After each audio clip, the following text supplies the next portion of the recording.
Hello coders, welcome back to VK64. So நம்ம Tailwind சீரீஸில் நம்ம நிறைய கான்செப்ட்ஸ் வந்து கவர் பண்ணிக்கிட்டு இருக்கோம். ஸோ அந்த ரேஞ்சில் பார்த்தோம்னா இந்த வீடியோவில் நம்ம என்ன கான்செப்ட் வந்து கவர் பண்ண போகிறோம் அப்படின்னா ஹோவர் ஹோவர் எஃபெக்டை நம்ம எப்படி டெய்ல்வினில் யூஸ் பண்ணுறது அப்படின்னு பார்க்கலாம். ஸோ இப்போ நம்ம பூட்ஸ்டாப்போட கம்பேர் பண்ணும்போது நம்ம பூட்ஸ்டாப்பில் ஒரு ஹோவர் எஃபெக்ட் எழுதணும் அப்படின்னு பார்த்தீங்கன்னா நம்ம வந்து ஒன்று எக்ஸ்டர்னல் சிஎஸ் ஃபைல் வச்சு தான் எழுத முடியும். ஸோ ஸோ அதெல்லாம் ரெக்டிஃபை பண்ணி நம்ம டெய்ல்வின் சிஎஸ்எல் என்ன பண்ணுறாங்கன்னா நம்ம வந்து கிளாஸையே அதாவது ஹோவரை நம்ம கிளாஸ்லேயும் எழுதிக்கலாம். ஹோவர் மட்டும் இல்லை, ஹோவர், ஃபோக்கஸ், ஆக்டிவ் இந்த மாதிரி சூடோ கிளாஸஸ் எல்லாமே நம்ம வந்து கிளாஸஸாகவே எழுதிக்கலாம். ஸோ இந்த கான்செப்ட் எல்லாமே பார்த்தீங்கன்னா நமக்கு டெய்ல்வினில் அவைலபிளாக இருக்குது. உங்களுக்கு இதை பற்றி இன்னும் மோர் இன்ஃபோ வேணும்னா பார்த்தீங்கன்னா நம்ம டெய்ல்வின் சிஎஸ்எஸ் வந்து டாக்குமெண்டேஷனில் நோட் பண்ணிக்கலாம். நம்ம இந்த வீடியோவில் வந்து ஹோவரை பற்றி ஃபுல்லாக ஃபோக்கஸ் பண்ண போகிறோம். ஸோ ஹோவரை எப்போல்லாம் எப்படி எப்படி யூஸ் பண்ணலாம் அப்படிங்கிறத நம்ம வந்து இப்போ பார்க்க போகிறோம். ஓகேவா? Okay guys. இப்போ நான் இங்கே வந்து என்ன வச்சுருக்கேன்னா ஒரு டெக்ஸ்ட் வச்சுருக்கேன். அதுக்கு வந்து நார்மல் கலர் என்ன கலரில் இருக்குன்னா பிளாக் கலரில் இருக்குது. ஸோ எனக்கு இப்போ என்ன வரணும்னா நான் ஹோவர் பண்ணும்போது இதை எப்படி மாறணும்னா ஒயிட் கலராக மாறணும். இந்த டெக்ஸ்ட் வந்து என்ன ஆகணும்னா இப்போ நான் செலக்ட் பண்ணும்போது ஒயிட் கலரில் மாறுது. ஸோ எனக்கு என்ன பண்ணணும் அப்படிங்கிற பட்சத்தில் நான் ஹோவர் பண்ணும்போது எனக்கு வந்து ஒயிட் கலரில் மாறணும். ஓகேவா? ஓகே. அதுக்கு முன்னாடி நம்ம வந்து ஏற்கனவே சொல்லியிருந்தோம் நம்ம என்ன எக்ஸ்டென்ஷன் யூஸ் பண்ணுறோம் டெய்ல்விண்டுக்கு அப்படிங்கிறத நான் ரிவீல் இன்னும் பண்ணல. ஸோ அது என்ன எக்ஸ்டென்ஷன் அப்படிங்கிறத ரிவ்யூ பண்ணிட்டு நம்ம வந்து ஸ்டார்ட் பண்ணலாம். ஸோ பூட்ஸ்ட்ராப்புக்கு நமக்கு வந்து இன்டெலிஜென்ஸ் இருக்கிற மாதிரி டெய்ல்விண்டுக்குமே இன்டெலிஜென்ஸ் வந்து இருக்குது. ஸோ அது பேர் என்னன்னா டெய்ல்விண்ட் இன்டெலிஜென்ஸ். டெய்ல்விண்ட் இன்டெலிஜென்ஸ் நான் வந்து ஆக்சுவலாக அதை இன்ஸ்டால் பண்ணி வச்சுருக்கிறேன். ஸோ இதை நீங்கள் இன்ஸ்டால் பண்ணால் மட்டுமே போதும்.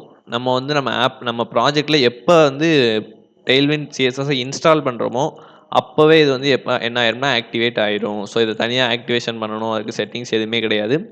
நம்ம வந்து டெய்ல்விண்டை எப்போ நம்ம ப்ராஜெக்டில் இன்ஸ்டால் பண்ணுறோமோ அப்போவே அது ஸ்டார்ட் ஆயிரும். அதாவது இந்த பாயிண்ட்டை நோட் பண்ணிக்கோங்க. டெய்ல்விண்டை இன்ஸ்டால் பண்ணும்போது ஸோ நம்ம இங்கே சிடிஎன் யூஸ் பண்ணோம் அப்படின்னா இந்த எக்ஸ்டென்ஷன் வந்து நம்ம ப்ராஜெக்ட்லாம் ஆக்டிவ் ஆகி ஒர்க் ஆகாது. ஓகேவா? இதை வந்து நோட் பண்ணிக்கோங்க. சரி, ஓகே. இப்போ நம்ம ஹோவர் எஃபெக்ட் எப்படி யூஸ் பண்ண போகிறோம் அப்படின்னா ஸோ ஹோவர் அப்படிங்கிற கிளாஸ் யூஸ் பண்ணி தான். ஸோ ஹோவர் அப்படின்னு யூஸ் பண்ணிட்டு ஒரு கோலன் வச்சுட்டு நமக்கு என்ன சேஞ்ச் வேணுமோ அதை எழுதலாம். பார்த்தீங்களா? நமக்கு எல்லா சூடோ கிளாஸுமே இருக்குங்க. பிஃபோர் லாஸ்ட் ஒன்லி, அதாவது என்ன செலக்ட் பண்ணணும், நம்ம சிஎஸ்எஸ்ல என்னெல்லாம் யூஸ் பண்ணுறோமோ அது எல்லாமே இதில் யூஸ் பண்ணலாம். ஓகேவா? லிஸ்ட்டே கிடையாதுங்க, போய்கிட்டே இருக்கும். பார்த்தீங்களா எவ்வளோ ஆனம் போய்கிட்டு இருக்குன்னு. எல்லா ஸ்டைலுமே எழுதலாம், அதனால் எல்லாமே இருக்குங்க இதில். ஓகே, இப்போ நம்ம என்ன எழுத போகிறோம்னா டெக்ஸ்ட்டோட கலர் மட்டும் தான் மாற்ற போகிறோம். ஸோ நான் ஹோவர்னு கொடுத்துட்டு டெக்ஸ்ட்டு மைனஸ் ஒயிட் அப்படின்னு கொடுக்குறேன். ஓகேவா? ஸோ அதுக்கு முன்னாடி ஓகே அது மட்டும் கொடுத்துட்டு சேவ் பண்ணிக்கிட்டேன். ஓகே, இப்போ நான் ஹோவரில் டெக்ஸ்ட் ஒயிட் அப்படின்னு கொடுத்துருக்கேன். ஸோ நான் பேஜில் போயிட்டு ஹோவர் பண்ணுறேன். பார்த்தீங்களா டெக்ஸ்ட் வந்து என்ன ஆகுது, ஒயிட்டாக மாறுது.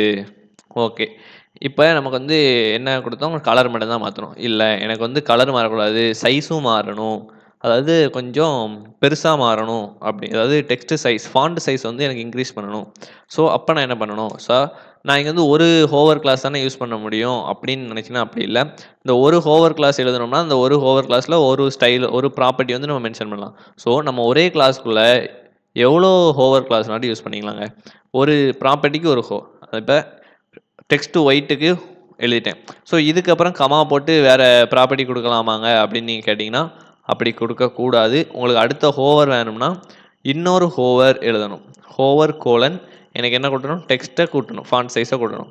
ஸோ நான் டெக்ஸ்ட்டு மைனஸ் 6XL அப்படின்னு கொடுக்குறேன். ஓகேவா? இப்போ நான் சேவ் பண்ணிட்டேன். ஸோ உங்களுக்கு எத்தனை ஹோவர் எஃபெக்ட் வேணுமோ அத்தனை ஹோவர் எஃபெக்டை நம்ம கொடுத்துக்கிட்டே இருக்கணும். ஓகேவா? இப்போ பார்த்தீங்கன்னா என்ன ஆயிடுச்சு, ஸோ என்ன ஆயிடுச்சு, கலரும் ஒயிட்டாக மாறிட்டு நம்ம சைஸும் கூடிட்டு. பார்த்தீங்களா? ஓகேங்க. இதுதான் என்னென்னா நமக்கு ஹோவர் எஃபெக்ட்.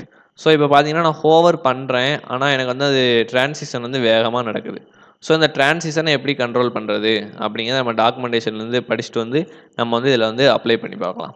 ஓகேவா? ஹோவர் வந்து நம்ம ஏன் ஒரு முக்கியமாக அது ஒரு தனி கான்செப்டாக பண்ணுறோம் அப்படின்னு பார்த்தீங்கன்னா ஸோ மற்ற சூடோ கிளாஸஸை விட ஹோவர் கிளாஸ் தான் நம்ம வந்து அதிகமாக யூஸ் பண்ணுவோம். நீங்கள் வந்து வேறு என்ன சூடோ கிளாஸ், ஃபோக்கஸ், அதெல்லாம் ஃபோக்கஸ்னால் நீங்கள் ஃபார்ம் இருக்கிற இடத்துல மட்டும்தான் யூஸ் பண்ணுவீங்க. வேறு ஆக்டிவ் வந்து லிங்க் இருக்கிற இடத்துல மட்டும்தான். இப்போ அந்த பாக்ஸுக்கும் லிங்க்குக்கும் கூட நம்ம வந்து என்ன யூஸ் பண்ணுவோம்னா, ஹோவர் யூஸ் பண்ணுவோம். ஸோ, அதனால தான் நம்ம வந்து ஹோவருக்கு ஒரு தனி வீடியோவா செப்பரேட் பண்ணி நம்ம வந்து குடுத்துருக்கோம். ஓகேவா? ஓகே கூடஸ் நம்ம வந்து டெய்ல்விண்ட் சீரிஸோட அஃபிஷியலுக்கு வந்துட்டோம். ஸோ அவங்க என்ன சொல்லியிருக்காங்கன்னா, டிரான்சிஷன் அப்படிங்கிற கீவேர்ட் யூஸ் பண்ணணும் அப்படின்னு சொல்லியிருக்காங்க. ஸோ டிரான்சிஷன் கீவேர்ட் யூஸ் பண்ணியிருக்காங்க, ஏசி இன் ஏஸ் அவுட் யூஸ் பண்ணியிருக்காங்க, டிலே யூஸ் பண்ணியிருக்காங்க, தென் ஹோவரில் ட்ரான்ஸ்லேட் பண்ணியிருக்காங்க, அப்புறம் ஹோவரில் ஸ்கேல் பண்ணியிருக்காங்க, தென் ஹோவரில் கலரும் சேஞ்ச் பண்ணியிருக்காங்க. அந்த பட்டன் பார்த்தீங்கனாலும் உங்களுக்கு தெரியும் எவ்வளோ அழகாக இருக்குன்ட்டு. அந்த டியூரேஷன் வந்து 300 அப்படின்னு கொடுத்துருக்காங்க. ஸோ இப்போ நம்ம என்னெல்லாம் அப்ளை பண்ண போகிறோம் அப்படின்னு பார்த்தீங்கன்னா, ஃபஸ்ட்டு என்ன கொடுத்துருக்கணும்னா டிரான்சிஷன். ஸோ டிரான்சிஷன் கொடுத்துக்கிட்டாச்சு. லாஸ்ட்டாக என்ன கொடுக்க போகிறோம்னா டியூரேஷன் கொடுக்க போகிறோம். டியூரேஷன் வந்து நான் என்ன கொடுக்கணும்னா ஒரு 500 கொடுக்குறேன். ஓகே, இப்போ நம்ம டிரான்சிஷன் ப்ராப்பர்ட்டியே கொடுத்துட்டோம், டியூரேஷன் கொடுத்துட்டோம். இப்போ போய் நம்ம செக் பண்ணுவோம். ஏன் நான் இங்கே கர்சரை கொண்டு வரும்போதே உங்களுக்கு வருதுன்னு தெரியுதா? நான் ஆக்சுவலாக என்ன பண்ணியிருக்கேன்னா, பேடிங் இங்கே வந்து நான் அப்ளை பண்ணியிருக்கேன். என்னோட இதுக்கு பேடிங் டாப் அப்ளை பண்ணியிருக்கேன். ஸோ அந்த பேடிங் டாப் எடுத்துட்டோம்னா என்ன ஆகும்னா, என்னோட டெக்ஸ்ட் வந்து டாப்பில் போயிடும். இப்போ நான் போகும்போது பார்த்தீங்கன்னா, நான் அதை கிளிக் பண்ணியிருந்தேன். ஆனால் அந்த பெருசாயிட்டு அதுக்கப்புறமா அந்த கலர் சேஞ்ச் ஆகுது. உங்களுக்கு தெரியுதா? அந்த டைம் எடுக்குது பார்த்தீங்களா? ஸோ அதுதான் டியூரேஷன் பண்ணுது. ஸோ இது வந்து ஒரு சிங்க்ரனஸா இல்லாம இருக்கு. ஸோ அத நம்ம இது பண்ணணும்னா என்ன பண்ணணும் அப்படின்னா, அதுக்கு வந்து ஏசின்னு குடுக்கணும். 2ம் ஒரே மாரி வரணும். ஏஸ் இன் அப்படிங்கிறத குடுக்குறேன். ஸோ அது ஒரு ப்ராப்பர்ட்டி. நீங்க டிரான்சிஷன் படிச்சிருந்தா உங்களுக்கு தெரிஞ்சிருக்கும். இப்போ நம்ம பார்த்தீங்கன்னா, ஸ்மூத்தா இருக்கும். இப்பவும் அந்த மாரி தான் வருது. ஏன்னா நம்ம வந்து கலர வந்து எங்க குடுத்துருக்கோம்னா, கலர் தான் நம்ம ஃபர்ஸ்ட்டு குடுத்துருக்கோம். ஸோ ஓகே நம்ம வந்து இங்க சைஸ் வந்து எப்படி கூட்ட போறோம்னா, ஸ்கேல் யூஸ் பண்ணி கூட்டுவோம். ஸ்கேல்ல எவ்வளோ குடுக்கலாம்? ஸ்கேல் மைனஸ் ஒரு 150 குடுக்கலாம். அதான் ஹையஸ்ட்டா இருக்கு. ஸோ ஸ்கேல் யூஸ் பண்ணோம். ஸ்கேல் யூஸ் பண்ணி ஒரு 150 குடுத்துருக்கோம். ஸோ இப்போ பார்த்தீங்கன்னா, எவ்வளோ ஸ்மூத்தா இருக்கு பார்த்தீங்களா?